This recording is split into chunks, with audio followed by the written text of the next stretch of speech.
자, 12장 볼게요. 비용이론. 지금 생산자 이론이 생산 이론하고 비용 이론으로 구성되는데 왜 이렇게 구성되는 거라 그랬어 내가? 기업 입장에서 주어진 비용으로 가장 많이 만들자의 문제하고 주어진 생산량을 가장 적은 비용으로 만들자의 문제는 어때? 같은 문제란 말이야. 그렇지? 그래서 지금까지 우리가 앞에서 생산 문제를 봤으니까 이제 비용에 관한 문제를 좀 집중적으로 보자. 그런 뜻이에요. 먼저 비용의 의 나와 있는데 1번 중요한 말 나와 있네요. 밑줄. 기업의 목표는 뭐야? 이윤 극대화이고 기업의 목표는 앞으로 뭡니까? 이윤 극대화야. 그러니까 소비자는 뭘 추구해요? 그렇죠. 소비자의 목표는 효용 극대화지. 그리고 기업의 목표는 이윤 극대화야. 나중에 정부의 목표는 뭡니까? 국민 전체의 후생 극대화다. 이렇게 얘기할 수 있겠죠. 그렇지? 이해가죠? 이때 소비자가 효용 극대화 할 수 있는 조건식이 뭡니까? 효용 극대화 조건식이 뭐야? 어떻게 하면 소비자는 소비를 가장 잘해? mu y분의 mux 이퀄 그렇지 py분의 px 이렇게 되는 거고 기업이 이윤 극대화를 하기 위해서는 뭘 해야 됩니까? 생산을 극대화하거나 또는 비용을 극소화해야 되는데 이것만 가지고도 모자라지. 판매 수입이 또 극대화돼야 되는 거지. 판매 수입 극대화가 이루어져야 되는데 말 나온 김에 해볼까? 생산 극대화와 비용 극소화의 조건은 뭐야? 아니야. 이렇게 하면 또 더 헷갈릴라. 예, 아예 이렇게 합시다. 생산 극대화의 조건은 뭡니까? MPK분의 MPL이 R분의 W랑 같아야 된다. 그렇게 되는 거고. 비용 극소화는 우리가 지금 배우겠지. 예, 비용 극소화의 문제는 어떻게 되는 거야? 장기 평균 비용 곡선의 최저점에서 우리가 생산할 때 비용이 극소화되는 거예요. 이거 오늘 배울 거야. 오늘 롱런 에버리지 코스트. 그 다음에 헷갈리나? 이렇게 판매 수익 극대화는 어떻게 되는 거야? 수요의 가격 탄력성이 1이거나 또는요 한계 수입이 0이거나 이러면 판매 수입이 극대화되는 거지. 그래서 이윤 극대화의 토탈 조건식은 뭡니까? MR 이퀄 MC가 되는 거야. 오늘 배울 거야. 그지? 오늘 못 배우겠네. 다음 시간에 배우겠는데. 예. 요건 어디서 배웁니까? 요거 이제 재정학 파트에서 주로 배우는 거지. 그치? 지금은 기업의 목표는 이윤 극대화다. 그렇게 보자 그 말이.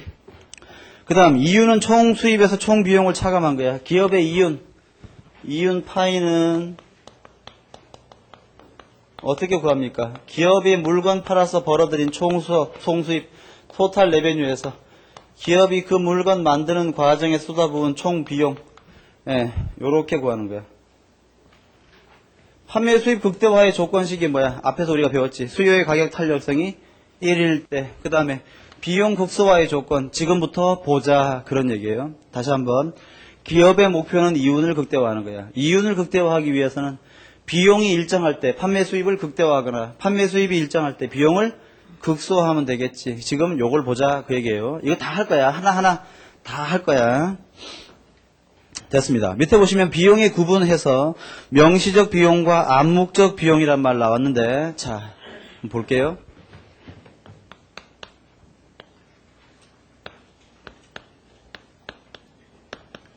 경제적 비용과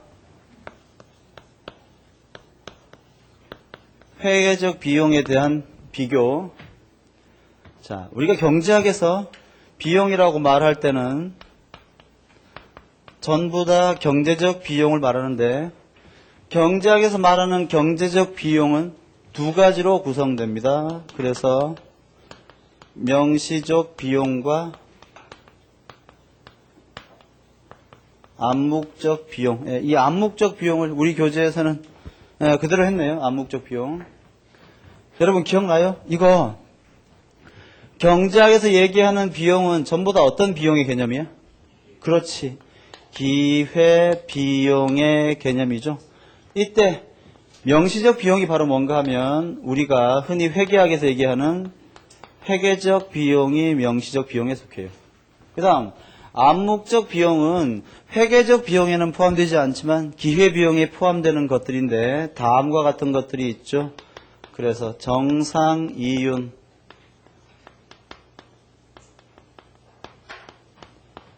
잠재적 임금, 잠재적 이자, 잠재적 지대, 이렇게 구성이 돼요. 이걸 이해하기 위해서 예제를 한번 풀어봅시다.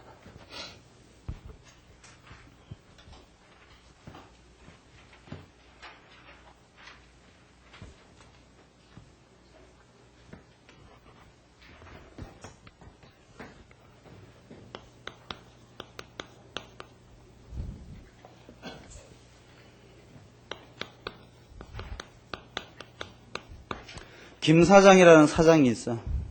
나도 김씨인데. 김 사장은 회계사 자격증을 가지고 있어요. 그래서 회계법인에서 근무했다면 월 500만 원의 임금을 받을 수가 있어요. 일하니까 말이야. 일을 많이 시켜가니까. 그게 재미가 없어. 제 후배 중에 어떤 친구가 있냐면 회계사 시험을 공부해가지고 합격했어요. 그래서 국내에서 가장 잘 알려진 회계법인에 갔죠. 갔는데 그 조세 쪽을 담당하게 됐는데 자기가 가장 가기 싫은 파트였어. 가가지고 엄청 갈굼당하고요. 일을 굉장히 많이 했어요. 일을 하다가 쓰러졌어요. 그래도 일을 시켜요. 그래서 링거를 꽂고 말이야. 이러고 일을 했어요. 이렇게. 진짜로. 그런 사람 많습니다. 이렇게 꼽고 말이야. 일했어요. 하다가, 내가 이게 뭐 하는 짓인가. 회의가 들기 시작했지. 그래서 그만뒀어요. 그만두고 나와가지고 신림동으로 갔죠. 그래서 사시 공부를 시작했어요. 그러니까 이제 회계사 공부를 열심히 해가지고 그때 이제 좀 빨리 붙었어. 그러니까 이제 그 자기 자신에 대한 어떤 자아의 믿음이 굉장히 이제 강했지. 그래서 자기는 뭐든지 이렇게 준비하면 금방 붙을 거라고 생각했죠. 그래서 5년 공부했죠, 5년. 첫 해에 1차 실패. 그 다음에 2차 붙고, 1차 붙고, 2차 실패. 다시 1차 보고, 뭐 이런 식으로 해가지고 말이야. 5년, 아니고 6년 만에, 6년 만에 사시를 합격하고요. 변호사 자격증을 딴 다음에 다시 원래 법인으로 들어갔지. 이번엔 변호사로.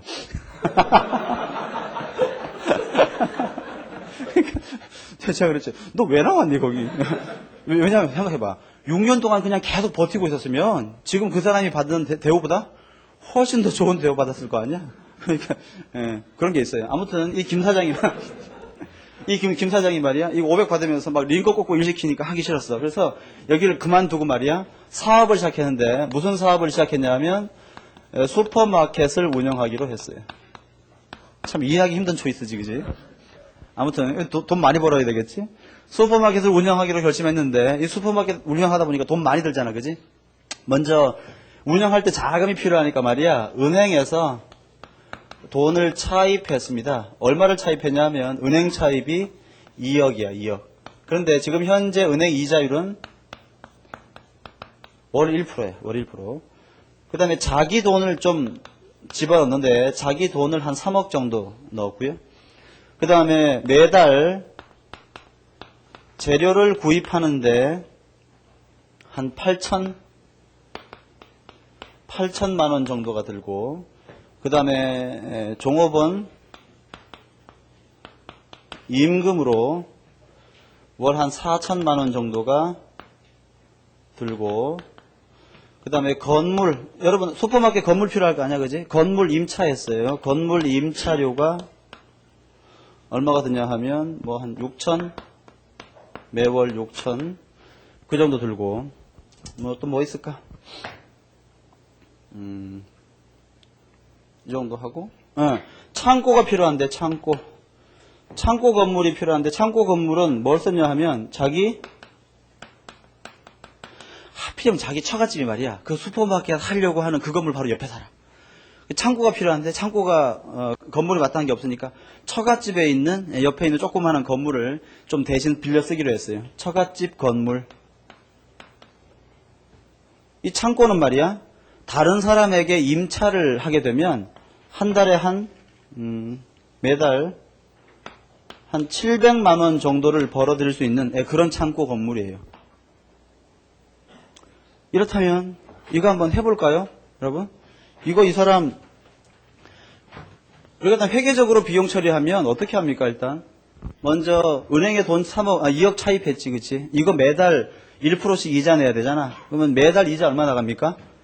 200만 원씩 나가겠지? 맞아? 그 다음에 재료 구입하는데 한 달에 8천만 원. 종업원들 임금 주는데 4천만 원. 너무 많나? 슈퍼마켓 임금식은 4천만 원. 건물 임차하는데 6천만 원. 슈퍼가 아니라 마트인데 마트 이거? 크게 하네. 이 정도가 명시적 비용이 되겠네. 근데 여러분, 이 사람이 지금 슈퍼마켓 하기 위해서 포기한 것, 즉 기회비용이 이것만 있는 게 아니죠. 일단 이 사람 슈퍼마켓 안 하고 그냥 법인 근무하면 매달 500만 원씩 꼬박꼬박 집에 챙겨가지고 갈 텐데, 슈퍼마켓 운영하는 바람에 이 500만 원 포기했잖아. 그러니까 이 사람이 잘 봐. 슈퍼마켓을 했는데 집에 500만 원을 못 가져가. 그러면 와이프가 뭐라 그러겠어? 그냥 있지. 그 뭐하려고 괜히 나와가지고 슈퍼한다고 말이야. 이렇게 해가지고 그 전보다 수입이 적냐. 그렇게 이렇게 긁을 거 아니야. 그러니까 이 사람이 최소한 얼마나 집에 들고 가야지? 500만 원은 들고 가야지. 어때?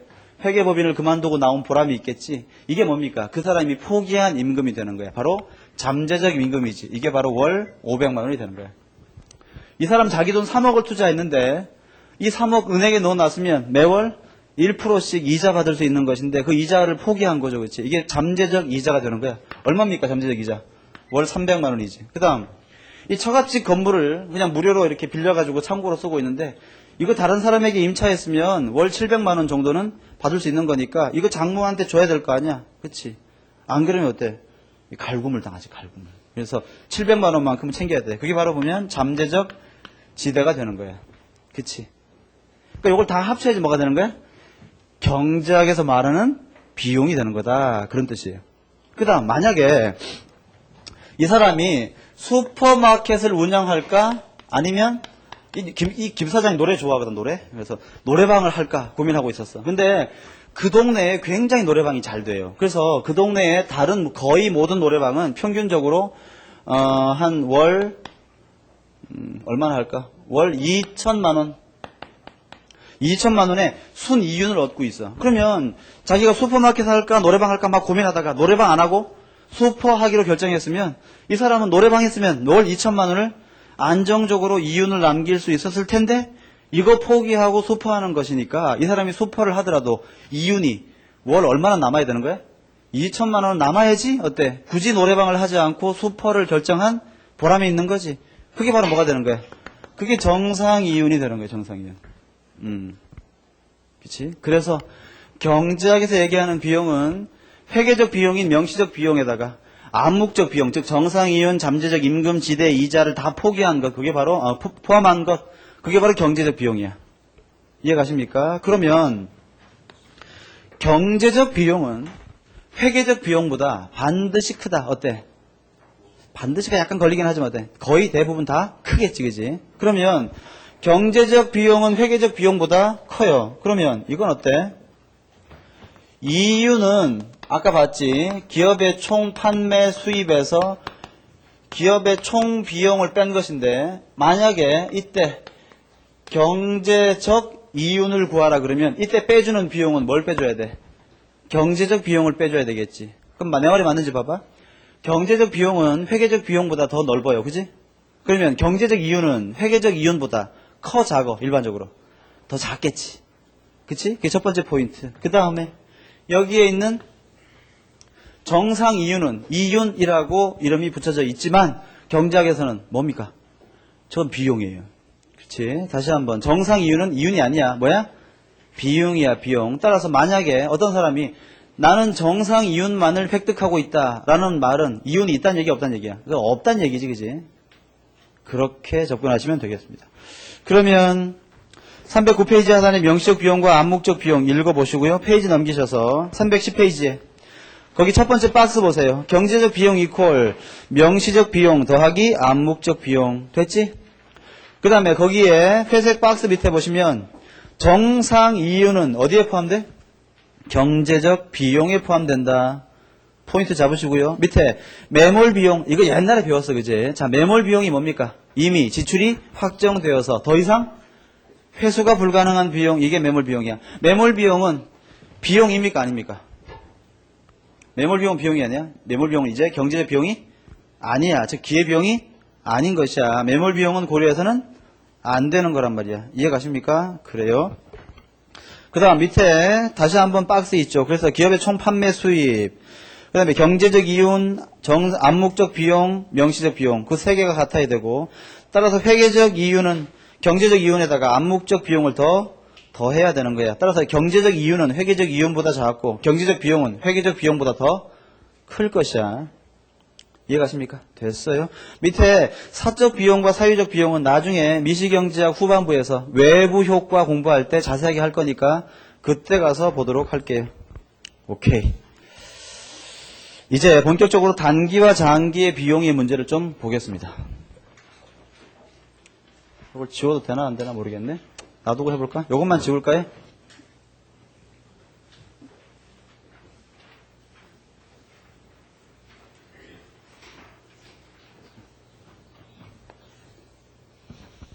이거 여러분 배웠죠? 그때 우리가 생산 이론에서 단기와 장기의 구분을 배웠지. 자, 단기는 뭐야? 단기는 Q equal F, L, K에서 하나라도 고정된 생산 요소가 있는 시기. 장기는 뭐야? 모든 생산 요소가 전부 다 가변적인 시기. 그러면 기업의 비용은 단기적으로는 근로자에게 지급하는 임금이 있고 자본가에게 지급하는 이자가 있는데, 이때 단기에 노동에 대한 지급, 즉 임금 지급은 비용인데 어떤 비용이야? 이건 가변적인 비용이 있죠. 요걸 가변 비용 이렇게 불러. 그렇지? 그 다음 단기의 노동에 대한 지출은 비용은 비용이지만 그 비용은 크기가 변해 안 변해? 안 변하지. 요게 바로 고정 비용이 되는 거야.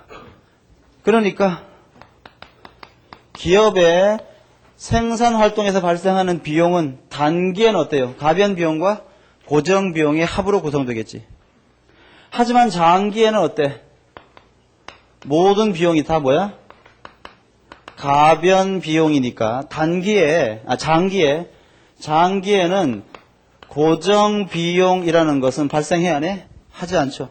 자, 다시 한번 정리해 볼게. 만약에 고정 비용이라는 말이 탁 나오는 순간 이미 시점은 뭐야? 단기지, 단기. 그 다음에 장기에는 고정 비용 또는 가변 비용이라는 말 자체를 하지 않습니다. 왜? 모든 비용이 다 그냥 가변 비용이니까 그냥 비용이라고 부른다 그 말이야. 이해가시죠? 근데 우리가 지금 311페이지 타이틀을 보시면 타이틀이 뭐야? 단기 비용 함수와 단기 비용 곡선이라고 되어 있으니까 단기에 동그라미 쳐서 단기라는 말 속에 이미 뭐랑 뭐가 들어가 있는 거야? 가변 비용과 고정 비용이 다 포함되어 있다는 사실을 알아야 돼.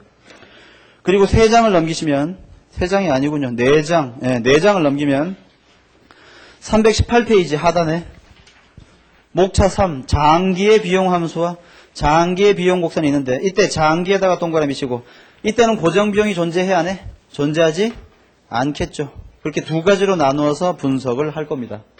가능하십니까? 그래요. 그러면 지금은 뭘 볼 건가 하면 첫째, 어떤 기업의 단기의 비용 문제를 볼 거야. 단기니까 어때? 가변 비용과 고정 비용의 합으로 비용이 이루어지겠지. 예를 들어서 단기에는 Q equal F, L, K에서 K가 고정되어 있으니까 요 말은 Q equal W 곱하기 Q가 아니지. 이러니까 요 말로부터 기업의 토탈 코스트는 어떻게 되는 거야?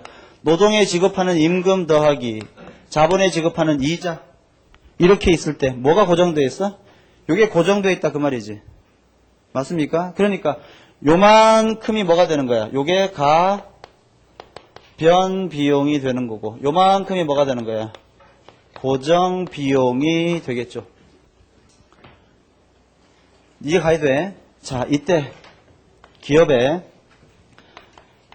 단기에서의 총 비용과 평균 비용과 한계 비용의 관계를 한번 볼게요. 총 비용을 토탈 코스트, 평균 비용을 에버리지 코스트. 뭐야 이게? 에버리지 코스트. 한계 비용을 마지널 코스트. 요렇게 합시다. 자, 총과 평균과 한계와의 관계 기억나? 총은 어떻게 구해? 한계를 다 합하면 되지. 평균은요, 총을 일정한 변수로 나눠주면 돼. 한계는 총을 미분하면 되죠. 총 곡선이 주어지면 평균 비용, 평균 값은 어떻게 구해? 총 곡선의 한 점과 원점을 연결한 직선의 기울기. 한계 값은 접선의 기울기. 오케이. 자, 토탈 코스트는 어떻게 구한다고? 마지널 코스트의 합이지, 그지? 토탈 코스트는 마지널 코스트의 합인데, 지금 여기에서 얘기하는 토탈 코스트는 두 가지로 나눠지겠지. 총 가변 비용과 총 고정 비용. 이때 총 가변 비용을 토탈 베리어블 코스트 더하기 총 고정 비용을 토탈 픽스드 코스트 요렇게 불러요. 그 다음 평균 비용. 평균 비용은 여러분 평균 비용의 의미가 뭐야? 평균 비용은 물건 하나당 비용이 평균적으로 얼마만큼 들어가느냐 그거 아닙니까? 그럼 평균 비용을 어떻게 구해? 총 비용을 뭐로 나눠줘? 몇 개 만들었나? 물건의 개수로 나눠주면 되겠지. 맞아 해볼까 이것도? 한계 비용은 어떻게 구해? 한계 비용은 총 비용을 물건의 생산량 Q로 미분해주면 어때? 한계 비용이 나올 거야. 그치? 참 예를 들어봅시다. 예를. 자, 예를 들어볼게. 어떤 기업의 토탈 코스트가 Q의 제곱 마이너스 4Q 더하기 100 이렇게 주어졌다고 해볼게요. 이게 기업의 토탈 코스트야. 이때 Q가 변하면서 코스트가 변하는 부분은 요만큼이지. 요게 뭐가 되는 거야? 토탈 베리어블 코스트. 여기 있는 이 100이라고 하는 비용은 Q가 아무리 변하더라도 변해 안 변해? 안 변하잖아. 요게 바로 뭡니까? 토탈 픽스드 코스트가 되는 거야. 그러니까 여러분들은 앞으로 문제를 풀 때 어떤 기업의 총 비용 함수를 척 보고서 아 저거 단기네. 저건 장기네. 바로 알 수가 있어야 되는 거야. 예를 들어서 기업의 토탈 코스트 이퀄 Q 세제곱 마이너스 4Q 제곱 더하기 6Q. 이건 장기야 단기야? 이건 장기지. 고정 비용이 전혀 없고 전부 다 가변 비용이니까. 그렇게 판단할 수가 있으셔야 됩니다. 됐어? 그래요. 자 그러면 여기에서 에버리지 코스트는 어떻게 구한다고 지금? 토탈 코스트를 Q로 나눈 것인데 얘는 토탈 베리어블 코스트를 Q로 나눈 것과 토탈 픽스드 코스트를 Q로 나눈 것의 합이겠지. 이때 토탈 베리어블 코스트를 평균 낸 것 이걸 뭐라고 불러요? 에버리지 베리어블 코스트. 토탈 픽스드 코스트를 Q로 나눈 것 이게 바로 뭡니까? 에버리지 픽스드 코스트 이렇게 되는데 여기에서 에버리지 코스트 어떻게 구합니까? 자 요거 Q로 나누면 Q-4 더하기 Q분의 100 이렇게 되겠지. 이때 요만큼이 뭐가 되는 거야? 에버리지 베리어블 코스트. 요만큼이 뭡니까? 에버리지 픽스드 코스트 이렇게 되는 거야. 됐어? 마지막으로 자 마지널 코스트는 토탈 코스트를 Q로 미분해 준 것인데 자 이거 볼게요. 여기서 마지널 코스트 한번 구해볼까? 자 요거 미분해야 되겠지. 미분해 봅시다. 얼마야? 2Q-4 더하기 있어 없어? 아무것도 없는 거지. 여기 바로 마지널 코스트야. 그러면 지금 요 마지널 코스트를 구한 값은 결국 2Q 더하기 2Q-4인데 여러분 잘 봐. 마지널 코스트는 토탈 코스트 전체를 미분해도 구할 수 있지만 토탈 베리어블 코스트만 미분해도 마지널 코스트를 구할 수 있지. 즉 무슨 말인가 하면 마지널 코스트는 토탈 코스트를 미분한 것이기도 하지만 동시에 뭐야? 토탈 베리어블 코스트를 Q로 미분해도 역시 마지널 코스트를 구할 수가 있어요. 그러면 우리는 요 식으로부터 뭘 할 수 있어? 아하.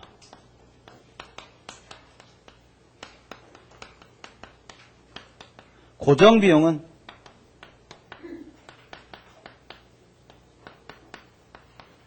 한계 비용과 어떤 관계가 있어? 고정 비용은 한계 비용을 바꿀 수가 있어 없어? 여러분 이 Q가 여기 이 100이 100만이면 마지널 코스트가 달라져 안 달라져? 안 달라지는 거지. 즉 고정 비용은 한계 비용과 무관해요. 아무 관계가 없어요. 에이 여러분 이거 알잖아. 한계 비용 할 때 이 한계의 의미가 뭐라고? 그렇지. 우리가 추가적인 이라는 의미가 숨어있다고 그랬잖아. 비용 중에 추가적으로 변하는 비용은 뭐밖에 없어? 단계는? 가변 비용밖에 없지. 고정 비용은 추가적인 비용이 아니잖아. 그러니까 어때요? 가변 비용만이 한계 비용을 결정하는 거야. 한계 비용은 고정 비용과는 아무 관계가 없어요. 일단 이거 됐습니까? 자, 그렇다면 지금부터 기업의 비용을 한번 그려볼게요. 예를 들어서 여기에 생산량 Q, 여기에 총 비용 이렇게 있을 때 일반적으로 총 비용 곡선은 이와 같은 형태를 띄어. 이게 기업의 총 비용이야. 즉 기업은 생산량이 증가할 때 처음에는 비용이 좀 감소하다가 생산량이 일정 수준 이상 증가하면 아주 급격하게 비용이 체증하는 그런 형태를 띠는데 그러니까 처음에는 체감하다가 체증하는 이런 형태를 띠는데 이때 생산량이 제로이면 기업의 비용은 지금 현재 얼마로 돼 있어? 제로로 돼 있지. 그 말은 지금 현재 고정 비용이 얼마라는 얘기야. 여기 Q 여기다가 제로 집어넣어봐. 그러면 토탈 코스트가 얼마? 여기가 지금 제로란 얘기는 고정 비용이 제로란 얘기지. 그러니까 지금 이렇게 그리면 사실 얘는 토탈 코스트가 아니라 토탈 베리어블 코스트가 돼요. 만약에 기업의 고정 비용이 요만큼 토탈 픽스트 코스트가 존재한다면 여기 있는 가변 비용에다가 여기 있는 고정 비용을 더하면 얘는 위로 요 높이만큼 올라가야 되겠지. 따라서 기업의 진정한 토탈 코스트 커브는 이렇게 그려지는 거야. 이게 토탈 코스트 커브가 되겠지. 책에 다 있어요. 그러면 지금부터는 여기 있는 이 노란색의 토탈 코스트 커브를 가지고 에버리지 코스트하고 마지널 코스트의 관계를 한번 도출해 볼게요. 여기다가 그려도 될 것 같네.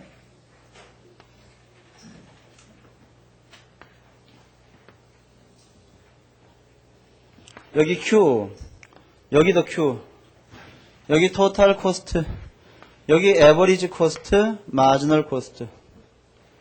여기 이게 지금 여러분 봐. 여기 지금 생산량이 점점 증가할 때 에버리지나 마지널 또는 토탈 코스트의 변화를 그리자는 건데 항상 고민해야 돼. 지금은 단기야 장기야? 단기니까 생산량이 증가하는 과정에서 노동은 변하지만 자본은 변하지 않는다. 노동은 변하지만 자본은 변하지 않는다. 요 말을 자꾸 머릿속에 넣어놓고 접근해야 돼. 일반적으로 기업의 토탈 코스트 커브는 다음과 같이 변하죠. 이게 기업의 토탈 코스트 커브예요. 물론 요 점이 뭐야 이게? 요 높이가.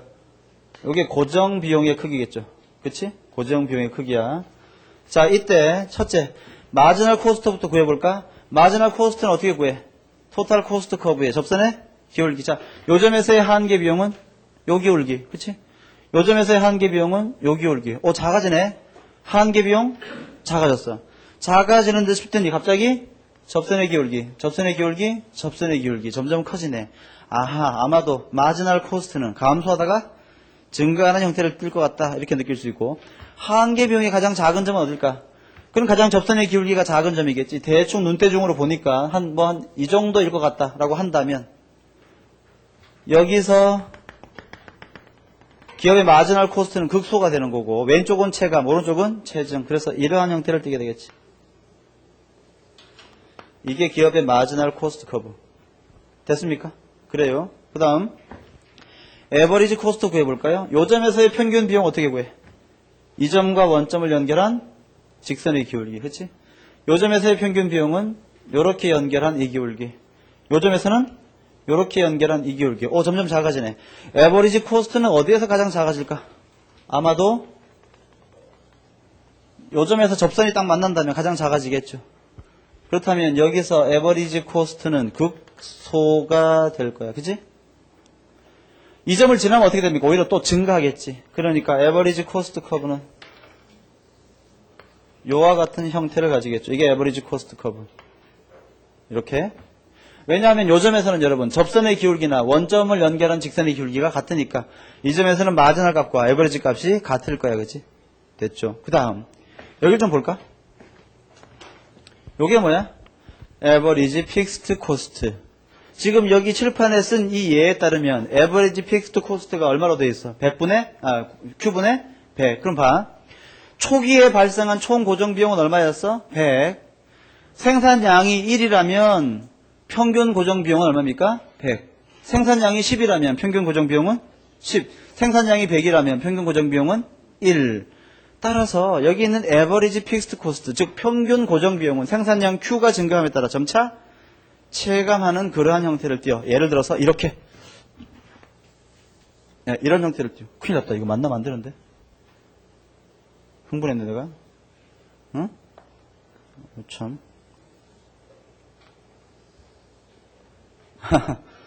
수평도 안 되는데? 허허, 이거. 이게 average fixed cost야. 됐지? 그러면, 만약에 average variable cost를 구하고 싶으면 어떻게 하면 돼? average variable cost를 구하고 싶으면 average cost에서 뭘 빼주면 돼? average fixed cost를 빼주면 되니까 여기에 있는 이 average cost 곡선의 높이에서 여기에 있는 average variable cost의 높이를 빼주면 그게 average cost의 높이에서 average fixed cost의 높이를 빼주면 그게 variable cost가 되겠지. 이렇게. 그게 average variable cost. 요런 식으로 그려진다라는 뜻이에요.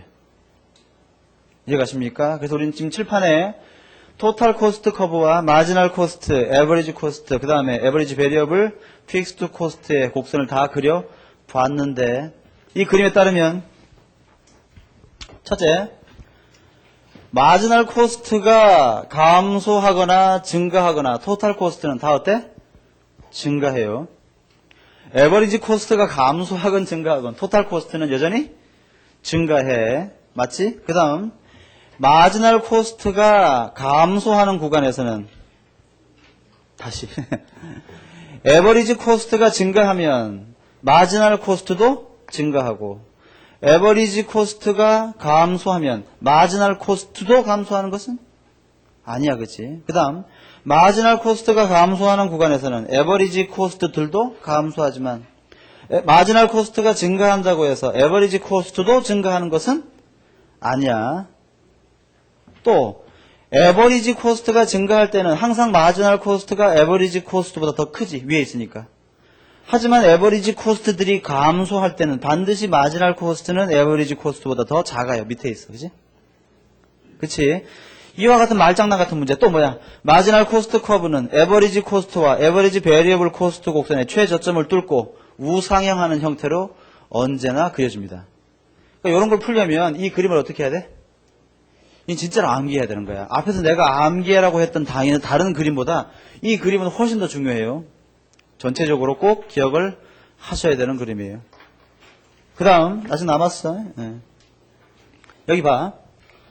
여기 지금 있는 게 average fixed cost curve인데 여기에 한 점을 찍었어. 이렇게 요 곡선에다가. 그러면 세로 가로 해가지고 요 면적은 어떻게 구합니까? 요 높이 더하기 곱하기 요 높이인데 요 길이는 뭐야? 요게 무슨 곡선이야? average fixed cost 곡선이니까 요 높이는 요 점에서의 average fixed cost고 요 가로의 길이는 뭡니까? 생산량 Q지. 그럼 봐.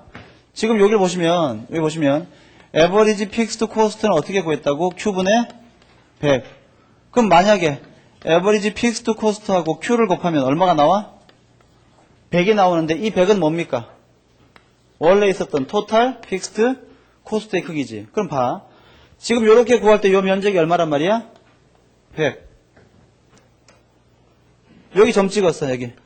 여기 이렇게 하고, 이렇게 하면, 이 면적, 얼마일까? 당연히 100이지. 하나 더 할까? 재밌네. 요렇게 해가지고, 요 면적 구해도 또 얼마? 100. 곡선의 어떤 점에서 점을 찍든 가로, 세로의 면적이 언제나 같다. 그 곡선은 어떤 형태야? 직각? 쌍곡선 형태. 그치? 따라서 우리는 뭘 알아야 돼? 여기에 있는 이 average fixed cost 곡선은 어떤 형태를 띠는 거야? 직각, 쌍곡선의 형태를 반드시 띄어요. 요게 뭐란 말이야? 얘가 직각,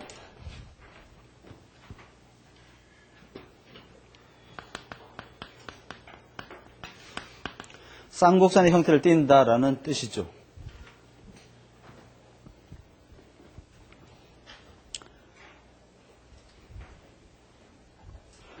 그래서 요 그림을 반드시 암기하세요. 책을 좀 볼게요. 311페이지. 단기 비용 함수와 단기 비용 곡선. 일단 거기에 처음에 총 고정 비용 토탈 픽스트 코스트가 R 곱하기 K 바라는 사실 이해가십니까? 요게 뭐라고? 요게 고정 비용의 크기다. 단기니까 이해가고. 밑에 그림 보세요. 고정 비용은 수평선이야. 이와 같이 고정 비용은. 그 다음에 가변 비용은 어때요? 생산량이 변함에 따라 이렇게 변해. 따라서 토탈 코스트는 어떻게 구한다고? 고정 비용의 높이만큼 가변 비용을 위로 쉬프트 시킨 곡선. 됐지? 넘길게. 312페이지.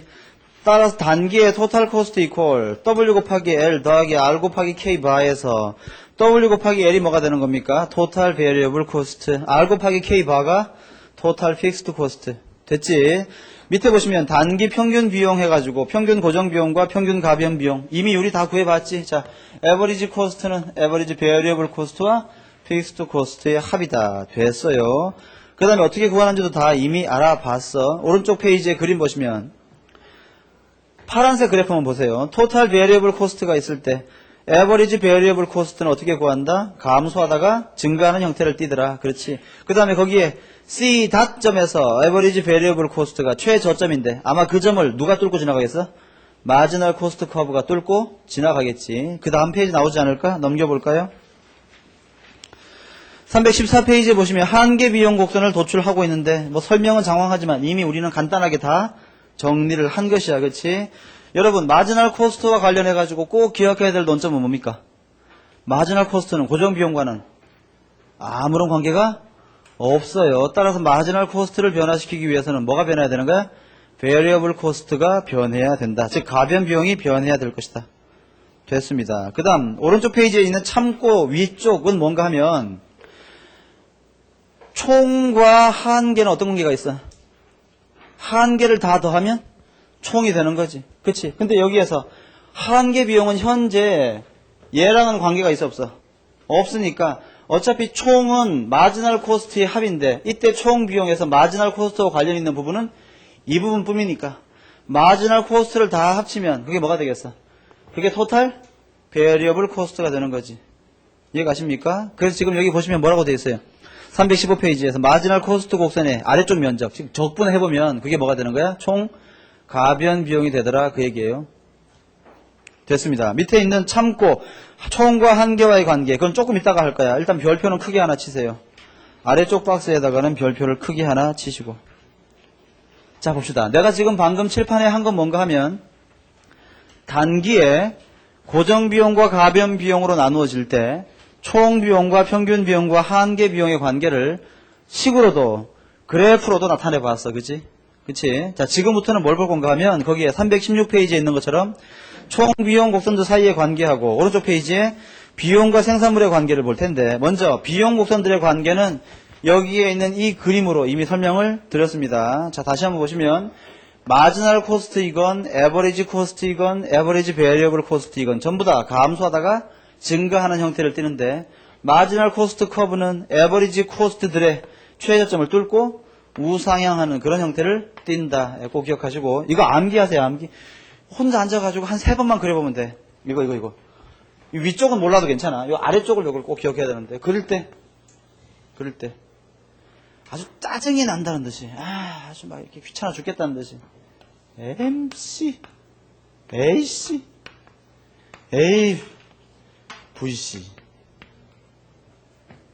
그 다음에 얘는 안 그래도 괜찮아. 그냥 우하향하는 직각삼각형 형태니까. 그래서 요 관계를 또 정리해 두세요.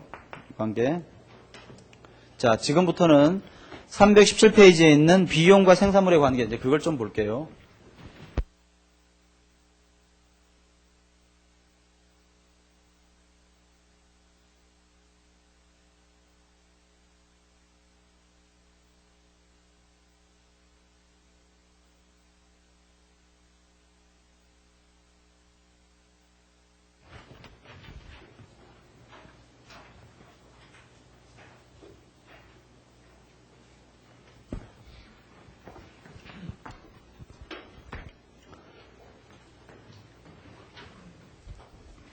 아, 여기다가 그려야겠다.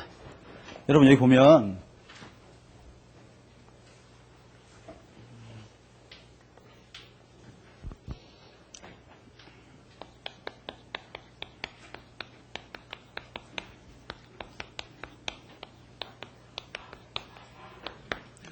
비용과 생산의 관계인데 잘 봐. 생산자가 주어진 비용에서 가장 많은 물건을 만들자라고 하는 목표하고 주어진 생산량을 만들되 비용을 가장 싸게 들이자의 문제는 이 같은 문제잖아. 같은 문제. 그러니까 만약에 주어진 비용에서 생산량이 막 증가하는 구간에서는 주어진 생산량을 만들 때의 비용은 점차 감소하는 형태를 띠겠지.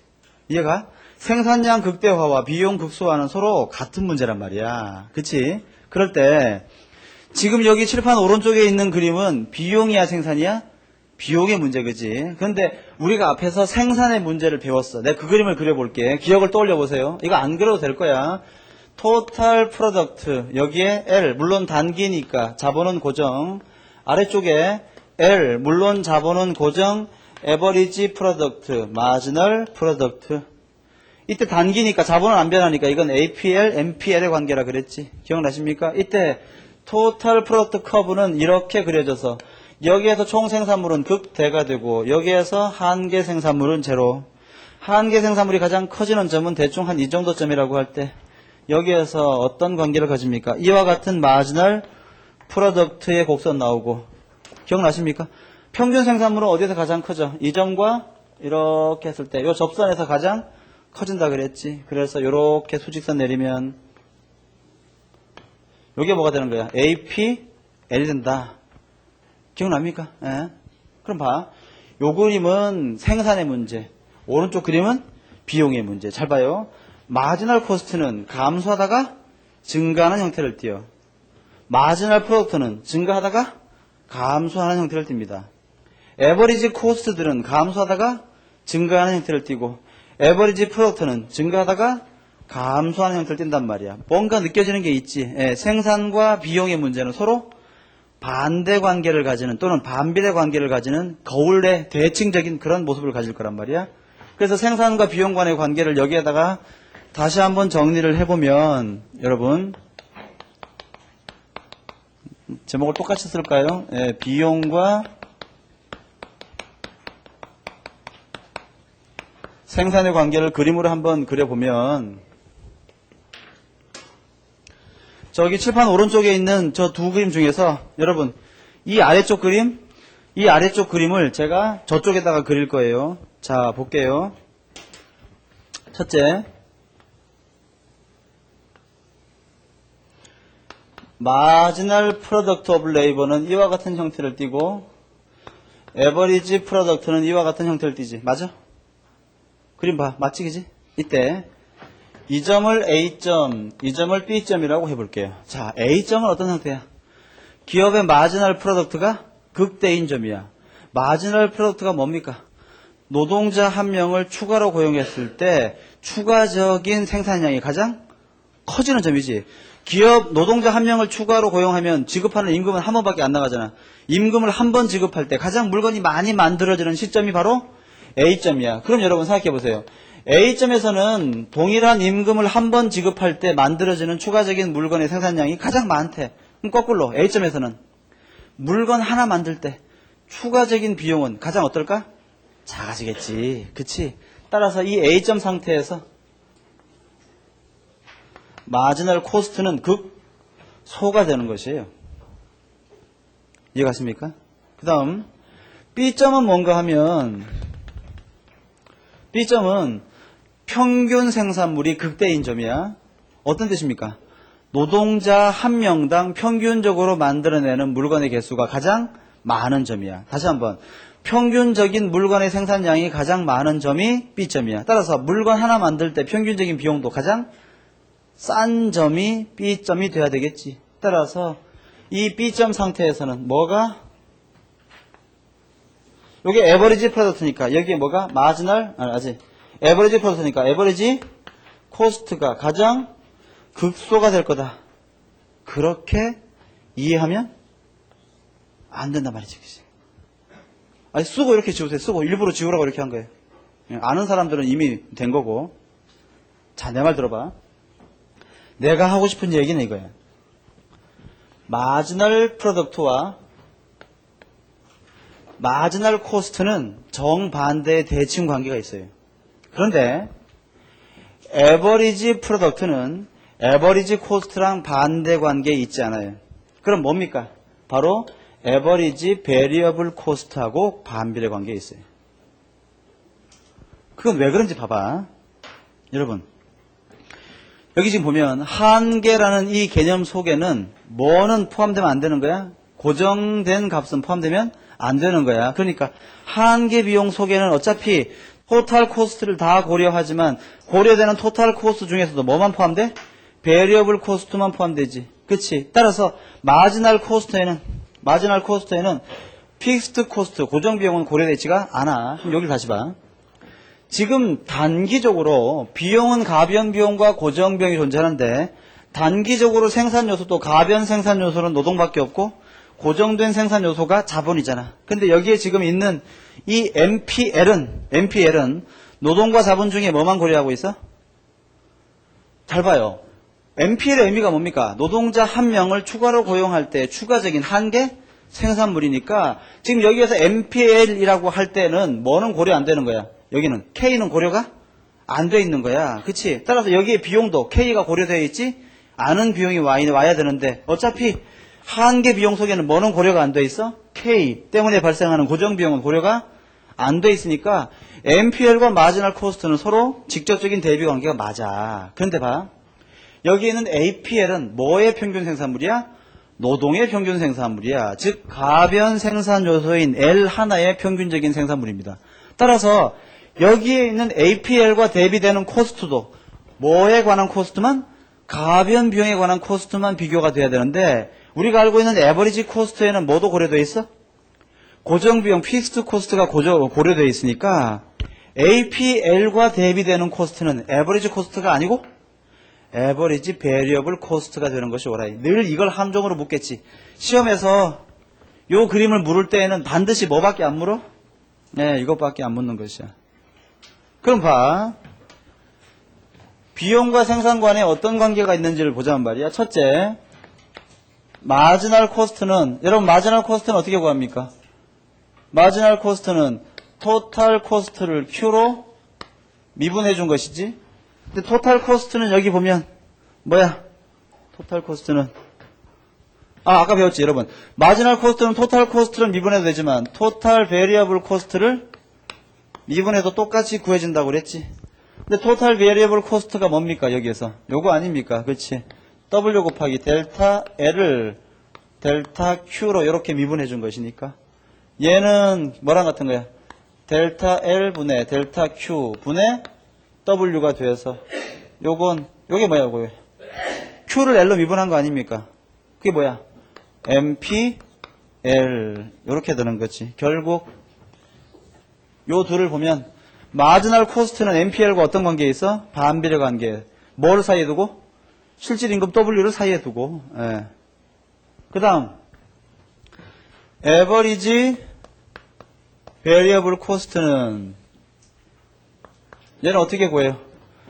얘는 토탈 베리어블 코스트를 Q로 나눈 값인데 얘는 W 곱하기 L을 Q로 나눈 값이고 얘는 L분의 Q 분의 W가 돼서 L분의 Q가 뭐야? 에버리지 프로덕트 오브 레이버 그 다음에 W 이렇게 되는 거지. 얘는 얘랑 같은 거야.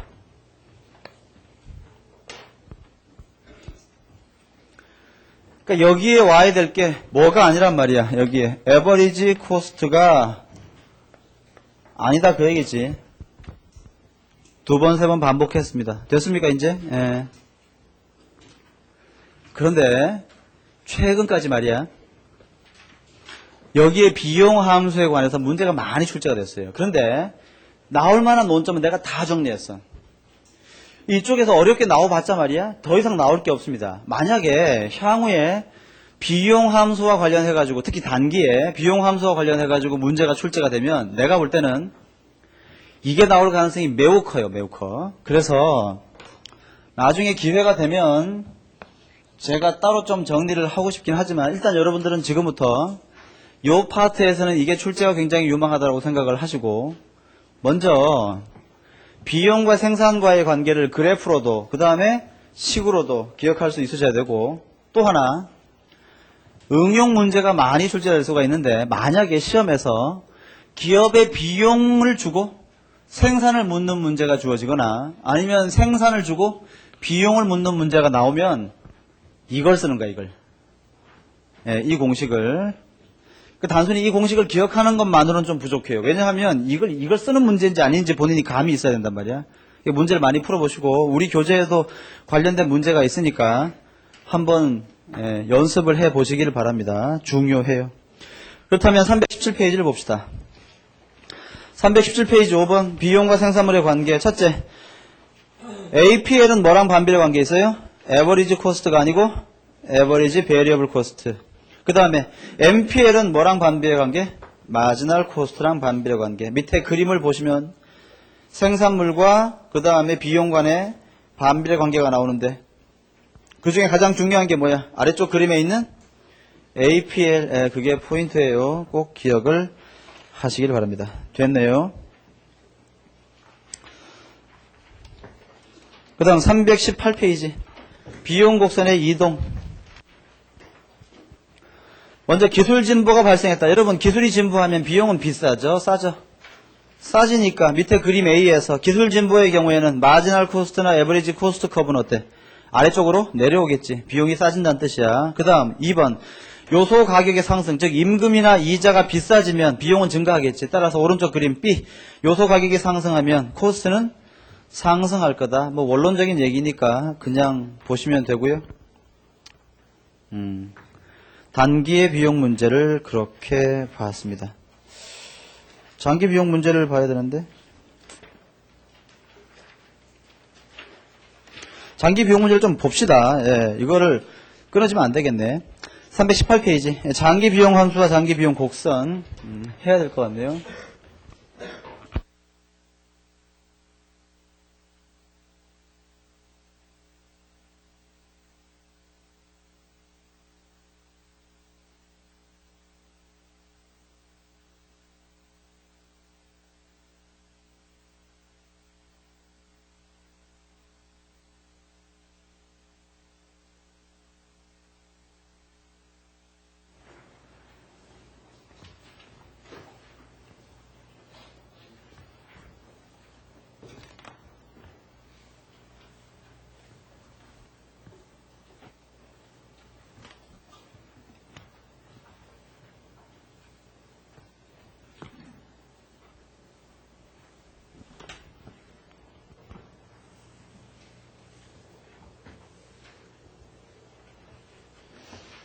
문제 계속 풀고 계시죠? 응? 문제. 그리고 우리 첫날 약속한 거 있잖아. 예습 하는 거. 예습하고 있지? 응?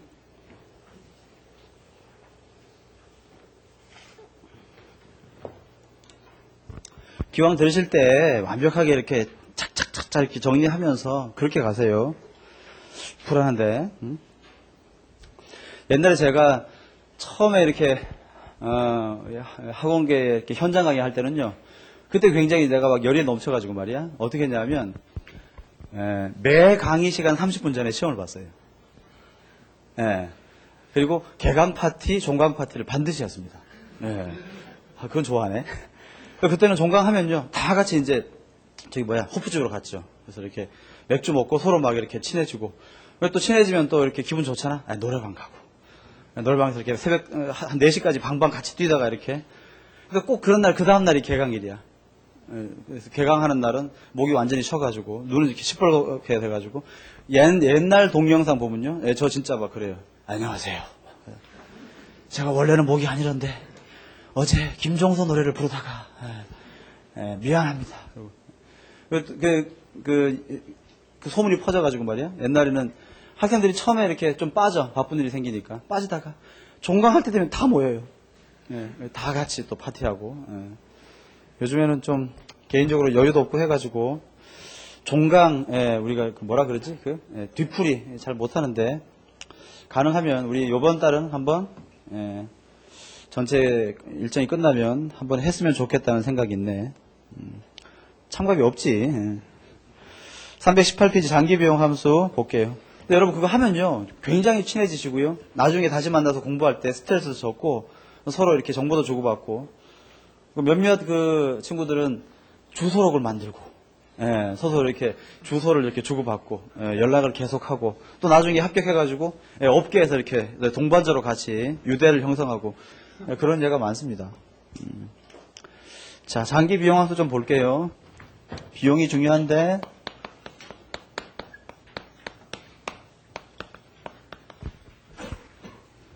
조금 시간이 촉박하네. 장기 비용 함수.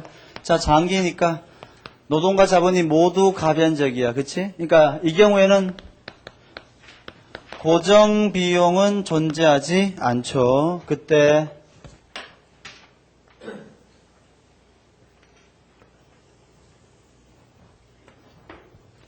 여기에 Q, 그 다음에 여기 비용이 있을 때 롱런 에버리지 코스트 커브가 이렇게 지나갑니다. 장기 평균 비용 곡선이죠. 그러니까 얘가 에버리지 코스트 커브인데 장기니까 롱런의 의미로 L을 붙인 거야. 알지? 그 다음에 우리 단기에서 이거 배웠죠. 여러분 봐. 마지널 코스트, 에버리지 코스트, 에버리지 베리어블 코스트. 지금 요게 장기로 확장되면 저거란 얘기 아닙니까? 그럼 봐. 에버리지 코스트 커브가 이렇게 지나가면 마지널 코스트 커브는 어떻게 지나가겠어? 에버리지 코스트 커브를 뚫고 우상향하는 형태로 그려지겠지. 따라서 그려보면 장기의 한계 비용 곡선은 어떻게 되겠어? 이게 롱런 마지널 코스트 이렇게 되겠지. 맞습니까? 그러면 이때 요점이 뭐가 되는 거야? 롱런 에버리지 코스트 곡선의 최저점이 되겠죠. 그러면 요점을 우리가 Q 스타라고 한번 해볼게. 자, 내 말 들어봐요. 이 왼쪽 구간, 즉 Q스타의 왼쪽 구간에서는 어떤 일이 벌어지는지를 봐. Q스타의 왼쪽 구간에서는 생산량이 점점 증가하니까 물건 한 개당 평균 비용이 점차 체감하는 형태를 띄어요.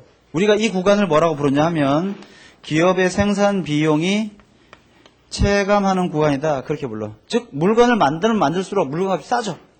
예, 비용이 싸지는 거야. 자, 그럼 답해봐. 비용과 생산은 저 반대 관계에 있다 그랬지. 이 구간은 물건을 만들면 만들수록 비용이 싸져. 따라서 동일한 비용이라면 만드는 물건의 생산량은 증가하겠지. 우리가 그걸 앞에서 뭐라고 배웠습니까? 바로 규모에 대한 수익이 체증하는 구간이다. 그렇게 배웠어요. 이와 같이 물건의 생산량을 증가시킬수록 비용은 체감하고 규모에 대한 수익은 체증하는 상태. 우리가 그걸 뭐라고 부르냐 하면 멋있는 말로 규모의 경제가 발생한다라고 불러. 규모의 경제라는 말의 의미를 이제 배웠죠. 규모의 경제는 뭡니까? 생산량을 증가시킴에 따라 제품의 평균적인 생산 비용이 체감하는 상태. 그게 바로 규모의 경제야. 따라서 규모의 경제를 경험하고 있는 경영자는 기업의 규모를 늘려야 돼, 줄여야 돼?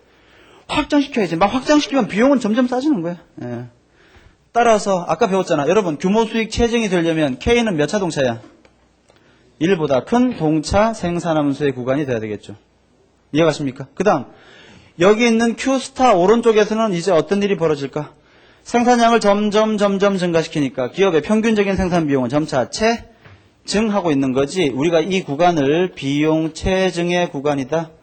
그렇게 부릅니다. 비용이 체증한다는 말의 의미는 뭡니까? 동일한 비용이라면 생산량은 점차 감소한다. 즉 규모에 대한 수익은 그렇습니다. 체감한다라는 뜻이고 이와 같이 제품의 생산 비용이 자꾸 증가해서 규모에 따른 수확이 체감하는 형태, 이와 같은 형태를 우리는 규모의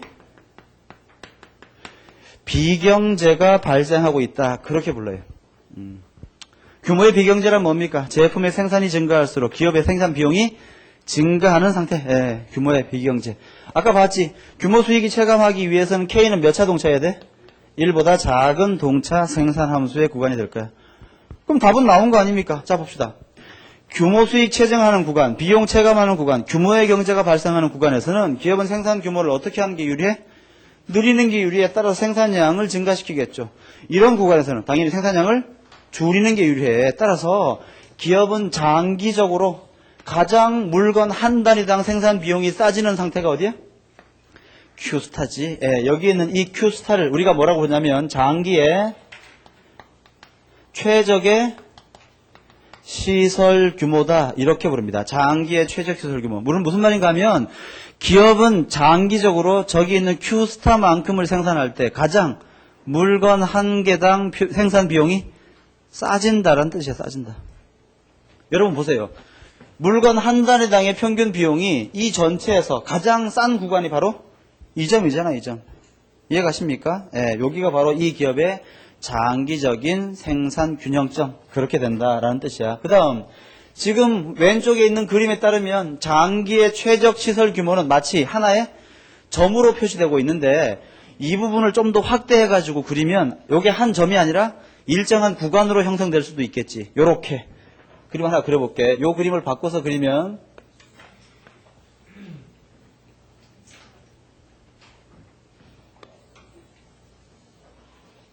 롱런 에버리지 코스트가 요렇게 지나갈 수도 있겠죠. 이렇게. 이때 요렇게 자르고 요렇게 자르면 요 구간이 뭐가 되겠습니까? 바로 Q 스타인 구간이 될 거고, 그치? 이해가세요? 여러분 그러면 우리 이거 배웠는데 롱런 에버리지 코스트 곡선의 최저점을 롱런 마지널 커브가 뚫고 지나가야 되는데 여긴 지금 수평선이니까 롱런 마지널 코스트가 어떻게 지나가야 돼? 이렇게 지나간다 1번, 이렇게 지나간다 2번. 둘 다 아니지. 어떻게 지나가야 돼? 그렇지. 롱런 마지널 코스트는 이렇게 와서 에버리지 코스트가 수평인 구간에서는 일치하다가 그 다음에는 이렇게 움직이는 형태. 이게 롱런 마지널 코스트 곡선의 형태가 되는데 이와 같이 기업의 장기의 최적의 시설 규모에서는 답해보세요. 기업의 생산 비용은 체증, 체감, 불변? 이거 봐, 이 사람. 왼쪽은 체감, 오른쪽은 체증. 가운데 생산량이 증가해도 여기에 있는 비용이 변해 안 변해? 안 변하잖아. 예, 비용은 불변이지. 비용이 불변이면 여러분 규모에 대한 수익은 어때? 역시 불변이겠지. 규모 수익이 불변이면 K는 몇 차 동차야? 그렇지. 예, K는 1차 동차 생산 함수의 구간이 될 거예요. 따라서 이런 구간 어디에선가 생산하면 장기적으로 최적이 된다라는 뜻이에요. 그 다음 여러분 이 부분을 가만히 보시면 이 부분에서는 에버리지 값과 마지널 값이 같지. 그치? 여기에서 우리는 뭘 할 수 있냐 하면 에버리지 코스트가 일정하면 마지널 코스트와 에버리지 코스트는 동일하다라는 사실을 알 수 있어. 무슨 말이야? 여러분 이거 봐봐. 어떤 학생이 95번 맞았어. 이때 이 사람의 평균 몇 점입니까? 90점이지. 앞으로 이 사람이 평균 90을 계속 유지하려면 추가적인 점수가 몇 점이어야 돼? 그렇지. 추가 점수도 계속 90점 나와야지 평균 90이 유지될 거 아니야. 즉 에버리지 값이 일정하게 유지되기 위해서는 에버리지 값과 마지널 값은 언제나 같아야 돼요. 요건 지금 당장 필요한 건 아니지만 나중에 생산자 이론을 이제 끝낸 다음에 시장 이론 배울 때 아주 요긴하게 사용될 거니까 꼭 기억하세요. 에버리지 값이 일정하면 마지널 값과 에버리지 값은 같아. 그건 뭘 보면 알 수 있냐면 말이야. 여기 마지널 코스트, 여기 에버리지 코스트, 에버리지 베리어블 코스트 있을 때 여러분 요 점에서 에버리지 코스트의 접선 그음은 접선의 기울기 얼마야? 제로. 그때는 에버리지 값과 마지널 값이 같아. 요 점에서의 접선의 기울기 제로죠. 그때는 에버리지 값과 마지널 값이 역시 같아요. 그러니까 코스트건 뭐 생산이건 간에 에버리지 값이 일정하면 마지널과 에버리지 값은 언제나 같아. 요걸 잘 기억해 보세요. 이해가죠? 됐습니다. 그 다음 여기 있는 이 롱런 에버리지 코스트 커브는 어떻게 구해져? 얘는 이 속에 뭐가 있는 거야 원래는? 수없이 많은 단기의 평균 비용 곡선 1번, 단기의 평균 비용 곡선 2번, 단기의 평균 비용 곡선 3번 이런 것들이 있는 것이지. 난 지금 칠판에 몇 개나 그렸어? 3개 그렸지만 실제로 몇 개나 있어요? 무수히 많이 있겠지. 이와 같이 무수히 많은 단기의 평균 비용 곡선들이 지나가면 그 단기의 평균 비용 곡선들의 아래쪽을 부드럽게 감싸 이은 것, 그게 바로 뭐야? 롱런 에버리지 코스트입니다. 따라서 여기에 있는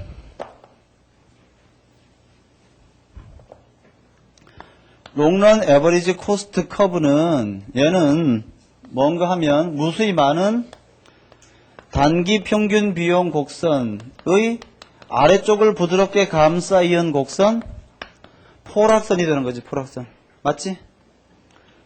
이때 단기의 평균 비용 곡선, 단기의 평균 비용 곡선, 역시 단기의 평균 비용 곡선이 있으니까 이 단기의 한계 비용 곡선도 있겠지. 이와 같이 최저점을 뚫고 지나간다. 최저점을 뚫고 지나가고 최저점을 뚫고 지나가겠죠. 이게 단기의 한계 비용 곡선 1번, 이게 단기의 한계 비용 곡선 2번, 이게 단기의 한계 비용 곡선 3번. 이런 식의 형태를 띈다 그 말이에요. 이 시험에 여러 가지 나올 수 있어요. 그 다음 비용이 체감하는 구간에서는 에버리지 코스트가 커, 마지널 코스트가 커. 비용 체감의 구간에서는 에버리지 코스트가 마지널 코스트보다 더 커요. 더 위에 있지, 그지? 위에. 그 다음 비용이 체증하는 구간에서는 에버리지 코스트가 마지널 코스트보다 더 작아요. 이런 것도 다 나올 수 있지. 비용이 불변인 상태에서는요, 에버리지와 마지널이 같다. 자, 책을 보고 정리합시다. 이제 318페이지 하단의 비용, 장기 비용 함수와 장기 비용 곡선. 자, 오른쪽 아니군요. 자, 그 왼쪽 페이지 하단에 보시면 1번 뭐 나옵니까? 규모에 대한 수익, 체증의 경우 나오지. 체증의 경우.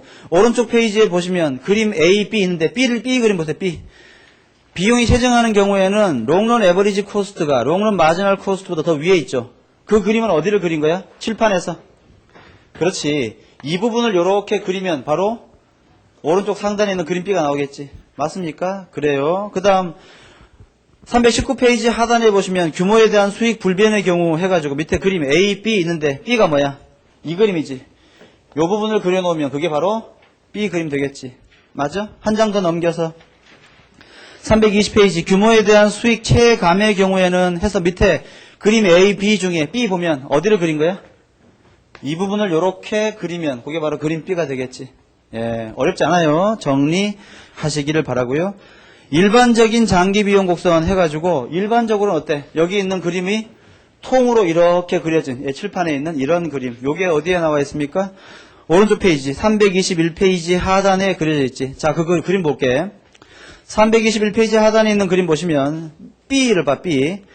평균 비용 곡선의 그림 보면 롱런 에버리지 코스트 커브는 체감하다가 증가하는 형태. 그 다음에 롱런 마지널 코스트는 감소하다가 증가하면서 어디를 뚫고 지나가?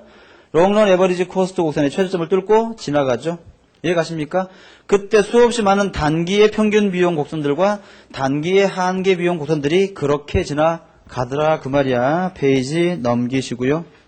322페이지 규모의 경제와 규모의 불경제. 이미 다 했잖아. 자, 이 부분이 뭐야? 규모의 비경제 또는 불경제. 이 부분이 규모의 경제. 의미는 뭡니까? 생산량이 증가함에 따라서 평균 비용이 증가하느냐 감소하느냐의 문제. 더 설명드릴 것이 없어요.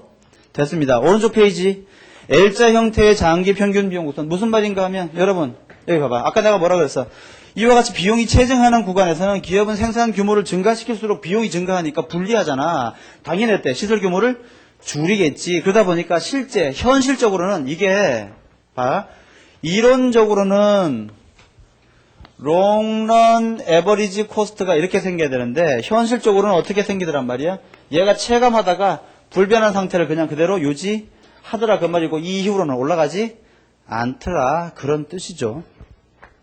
읽고 잊어버리셔도 상관없어요. 324페이지 확장 경로를 이용한 장기 총비용 곡선. 별로 어렵지 않은 내용이야. 그거. 그 다음에 오른쪽에 심층 연구. 뭐 다음 시간에 하죠. 오늘 여기까지 하겠습니다. 내일 뵐게요. 수고하셨습니다.